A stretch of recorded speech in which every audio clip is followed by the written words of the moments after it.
একদিন তহিদ নামে এক তরুণ অভিযাত্রী জঙ্গলে হারিয়ে যায়। সন্ধ্যা ঘনিয়ে এলে সে বুঝতে পারে আর ফিরে যাওয়ার উপায় নেই। আতঙ্কিত হয়ে যখন সে একটা গাছের নিচে বসে, তখন হঠাৎই দেখতে পায় একটা আলোর বৃত্ত। আলোর মধ্যে জঙ্গলের বিভিন্ন প্রাণী, একটা সিংহ, একটা হাতি, একটা বানর আর একটা টিয়া পাখি তহিদের দিকে তাকিয়ে আছে। সিংহ গম্ভীর গলায় বলে, তুমি আমাদের জঙ্গলে ঢুকেছ, আমরা তোমাকে কেন ছাড়ব? তহিদ ভীত হলেও বুদ্ধি খাটিয়ে বলে, আমি তোমাদের সাহায্য করতে পারি যদি তোমরা আমাকে নিরাপদে ছাড়ো। প্রতিটি প্রাণী তহিদের কাছে সাহায্য চায়। বানর চায় তহিদ একটি সোনার ফল গাছের ডাল থেকে নামিয়ে দিক। হাতি চায় তার পায়ে লেগে থাকা কাঁটা বের করে দিক।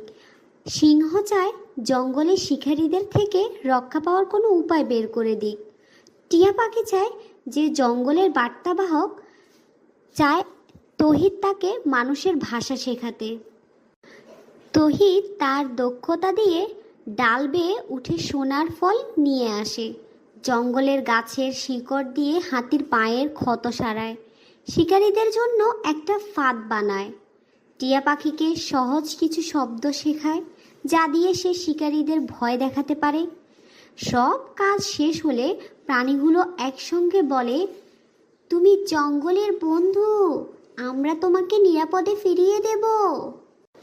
ফিরে যাওয়ার আগে টিয়া পাখি বলে, তুমি সব সময় আমাদের জঙ্গলে আসতে পারো, কিন্তু প্রকৃতি আর প্রাণীদের রক্ষা করবে, এটা মনে রেখো। তহিদ গ্রামে ফিরে যায়, কিন্তু এই অভিজ্ঞতা তাকে প্রকৃতি ও জীবজগতের প্রতি দায়িত্বশীল করে তোলে।